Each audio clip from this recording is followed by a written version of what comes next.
tinokuchingamidzai zvakare muchirongwa danho rechivanhu. Muchirongwa chino tinotarisa zvine chekuita netsika nemagariro evanhu vatema. Tinotarisa zvakare zvine chekuita nechitendero chevanhu vatema. Mudare ranhasi kana muchikamu chanhasi tichada kutarisa nhau ine chekuita nenjuzu. Nhau iyi tichaitarisa muzvikamu zvinokwana kuita zvitatu. Nepamusoro pekuti nhau yenjuzu inhau yaunza kupokana kwakanyanya mukati mematare echivanhu. Saka kuti titange kutaura nhau yedu yenjuzu, tichada kutanga kutarisa zvinotenderana vanhu vose kana vachitaura pamusoro penjuzu. Ndezvipi zvavanotenderana kana vachitaura pamusoro penjuzu? Vanhu vese vanotenderana kuti njuzu ishavi. Ndo zvinotenderana vanhu vose. Vanhu vose vanotenderana kuti njuzu ishavi. Ishavi rine chekuita nezvekumadziva. Izvi ndo zvinotenderana vanhu vose. Zvakawanda zvingapokana vanhu, asi vanhu vanotenderana kuti njuzu ishavi, uye ishavi rine chekuita nezvekumadziva. Zvakadaro, kana tikatenderana tose kuti njuzu ishavi rine chekuita nezvekumadziva, ndipo patingatangira kuti titaure kuti shavi chii. Kana taziva kuti shavi chii, tinobva takwanisa kuona kuti tsanangudzo dzakawanda dzinotaurwa pamusoro penjuzu dzinoenderana here nokuti njuzu ishavi rine chekuita nekumadziva.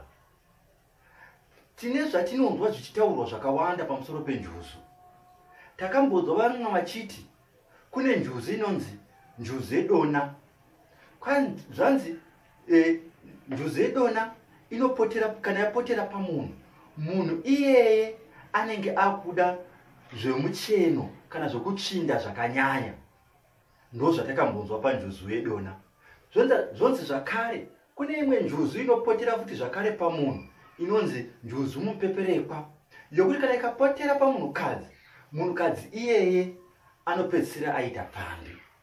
Apa tiri kuona kuti pane mweya kana kuti mhepo inouya ichinopotera pamunhu ichikonzera kuti munhu iyeye ave nekamwe katsika kaanoita.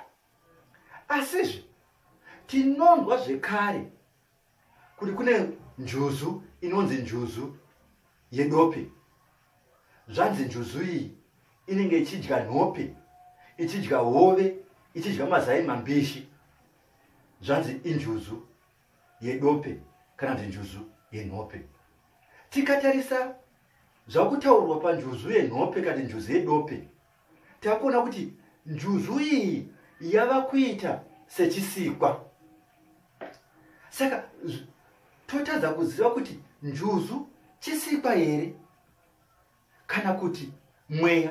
Nokuti kana chiti shavi, tiri kutaura kuti chinhu ichi chiri kurarama chiri mumweya. Pachinhu tingati it is something that is spiritual. Asi kana takuti chinhu ichi chinodya, kana kuti takuti kune rinonzi zimai rengwena rakazvara njuzu dzose, takuita sechinhu chinorarama.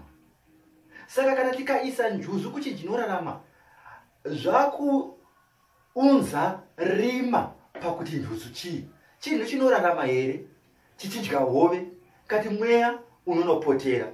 Ndiro dambudziko rataona hombe, kati dambudziko guru riripo panjuzu. Kuti njuzu chisikwa chinorarama here chiri mumvura, kati njuzu mweya unouya uchizopotera mudzinza wopedzisira wapa homwe.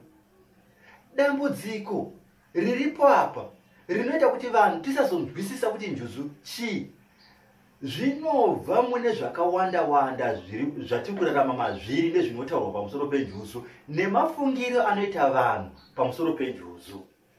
Chekutanga ndikati kune vanhu vanofunga kuti njuzu zvakangofanana nokuti mermaid. Ndiwo mafungiro ekutanga anoita vamwe. Regai titsanangure titi njuzu chii, mermaid chii. Tataura kuti njuzu ishavi, tikati izvi ndizvo zvinotenderana vanhu vose kuti njuzu ishavi. Ko mermaid, kana takuenda kumermaid, takuenda kuchirungu, asi tikaenda kudictionary dura remanzwi rechirungu rinotiudza kuti mermaid zvinoreva kuti an imaginary sea creature.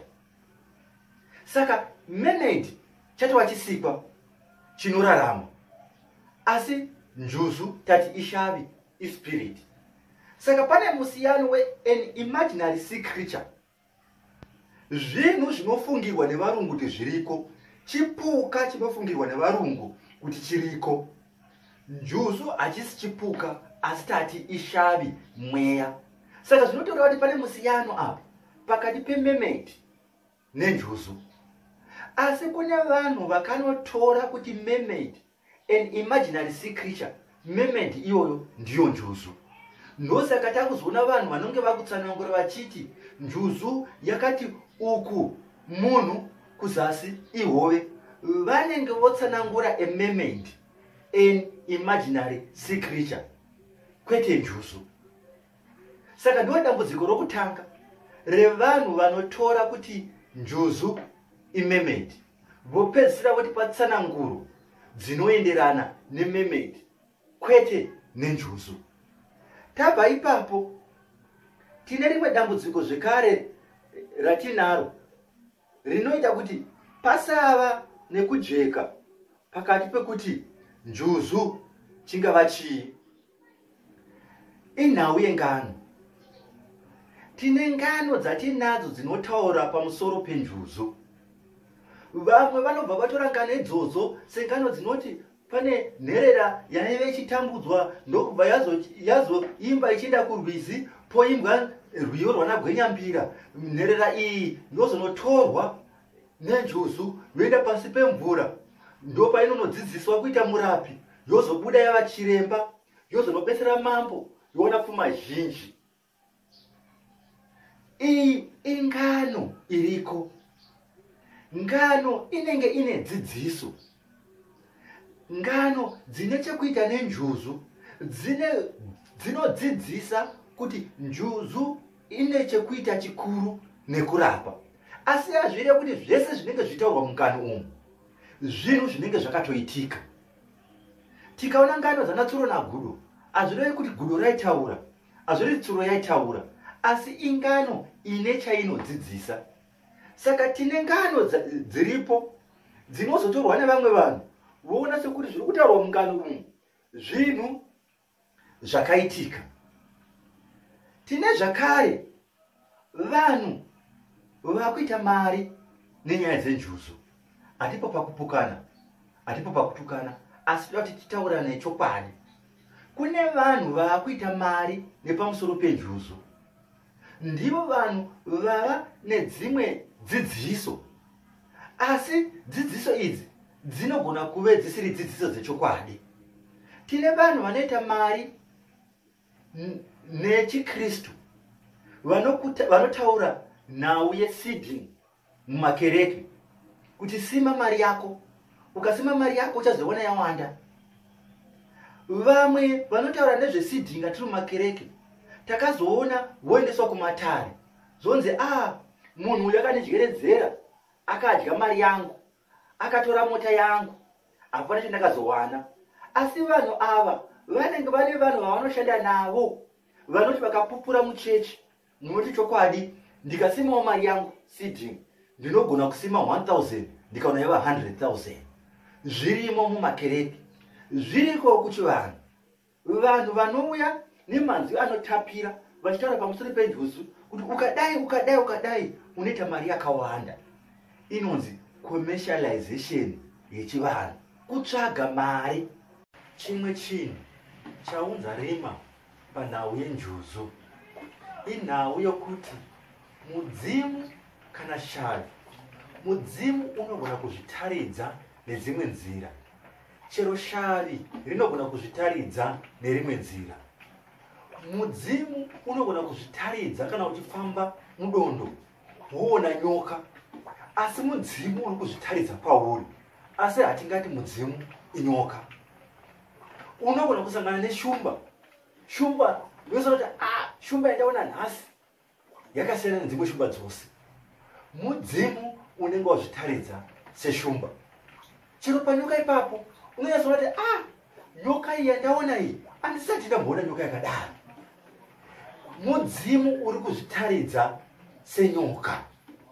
Kati mudzimu waputira nyoka, asi unonyatsoona kuti nyoka iyi haisiyo yakangofanana nenyoka dzose dzatinozoona. Saka ndo zvinoitikawo kumashavi.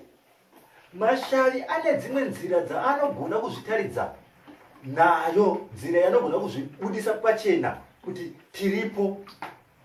Shavi renjuzu rinogona kuti uri kudziva unogona kuona ngwena, garwe, woti garwe randaona uku, kana kuzvitaurira mwoyo mako kuti iri garwe, ngwena iyi yakasiyana nengwena dzose.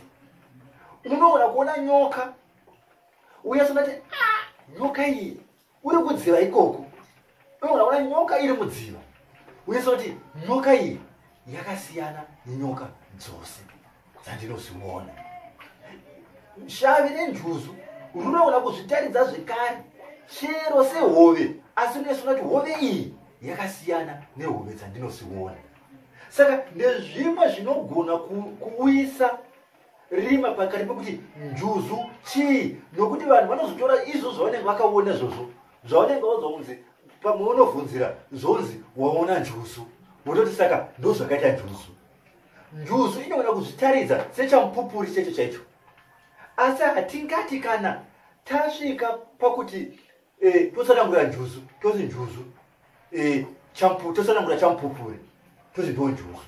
Saka ndezvekuti tine zvinhu zvatinogona kusanganzana nazvo njuzu ichititaridza, tonobvunzira nekuti hatina kuzvinzwisisa, toudzwa kuti waona njuzu, isu hatichanzwisisi kuti aiwa apa mweya wanga waputira chimwe chinhu wakuzvitaridza kwauri kuti iwe une shavi rakadai.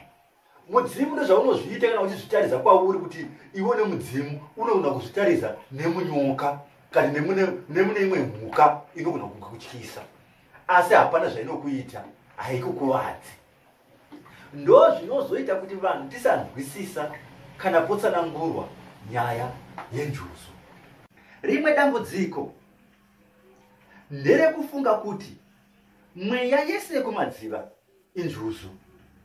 Kune vanhu vanofunga kuti mweya yese iriko kumadziva ndeyenjuzu. Ichi hachisi chokwadi ichi, kuti mweya yese iri kumadziva ndeyenjuzu. Pane mweya iri kumadziva isiri yenjuzu. Ngatiyeuke kuti kumadziva uku kwatinotaura nezvako, kune vanhu vakapondwa vakakandwa ikoko, kune vanhu vakadyiwa nemakarwe vakadyirwa mumadziva imomo, kune vanhu vakatsakatikira mumadziva imomo.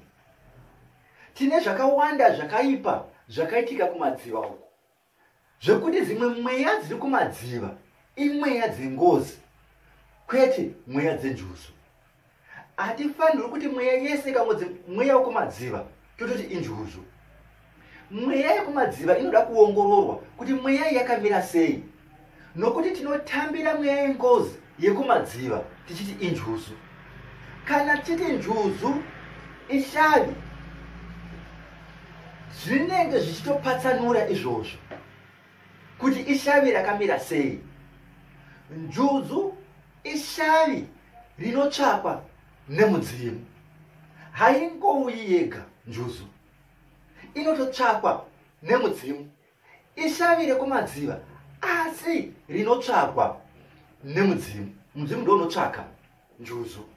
Saka kana vanhu vaita njuzu isina kutsvakwa nemudzimu, mweya uwoyo unoda kutoongororwa kuti wakauya sei, nokuti tinozopedzisira takupa mweya yakaipa mazita enjuzu, asi isu takangonotambira mweya isina kumira zvakanaka. Ndo chekutanga.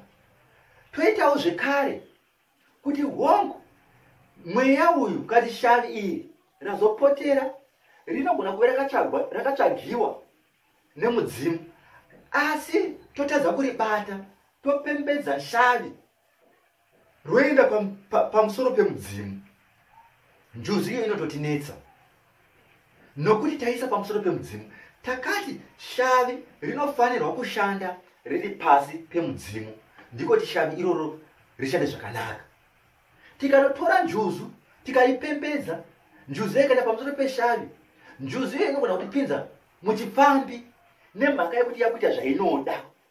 Takati chero shavi reuvhimi rikapembedzwa risina kuenda pasi pemudzimu, rinogona kuti tibe tonobira vanhu, nokuti shavi iroro rinenge chingoti kwese kuvhima ndiko kuvhima kwavako mazuva ano. Saka njuzu kana iri mumatare inogona kupanda matare ichitsvaga vazukuru. Kana iri pamunhu ikapembedzwa ikatakata zvainoda, inokutsvagirawo zvikomba, inokutsvagirawo kuti uite gumbo panze, inokutsvagira mari dzinouya nenzira dzisina kunaka. Saka tinozama kuti dai tataura chokwadi, taita tsvakurudzo, taona kuti njuzu chii, inombofamba nenzira dzipi. Kana tine mhando dzenjuzu, tinoda kuti tiziongorore, toona kuti mhando dzenjuzu dzatinadzo ndedzipi. Tobvisa mhando dzenjuzu dzisiri dzechokwadi, tosara tine mhando dzenjuzu dzechokwadi, kuti idzi ndidzo njuzu dziriko, ndo njuzu dzinouya nevadzimu. Tosatora mweya yakaipa yekumadziva toti kwai injuzu. Ngozi yokwezva munhu otsakatikira mudziva toti injuzu. Ngationei zviri kuitika kumadziva kuti kune mweya yeko, mweya yengozi. Vechirungu vanozopedzera voti kune mablack pool, pakafira vanhu, mweya yevanhu vakafa vachifira mumadziva yoramba ichingodana vamwe kuti vafirewo mumadziva. Ndiyo nhau yatingatati titaure timbokurukura muzvikamu zvinotevera, tichada kutarisa mhando dziriko dzenjuzu, kuti kune mhando dzakambomira sei. Hatirambi kuti njuzu dziriko, asi tinoda kuziva mashandiro anoita njuzu, nekuti njuzu chii. Tisaita sechipuka chinomborarama chichidya, zvokuti pamwe chikashayiwa zvokudya chinofa, tozoti imhepo, ishavi. Shavi harirarami nokudya, kwatingati njuzu inofanirwa kudya, kati inofanirwa kubereka, pachirungu toti fertilization. Hauchanzi mweya, because hapana patinomboona mashavi zvinzi shavi riya rava gudomu, raenda musango, rodzoka futi rochinja roita mweya, ropotera futi zvakare pamunhu. Tinoda kumira pachokwadi kana totaura nhau yenjuzu, toziva kuti shavi inonzi njuzu, ishavi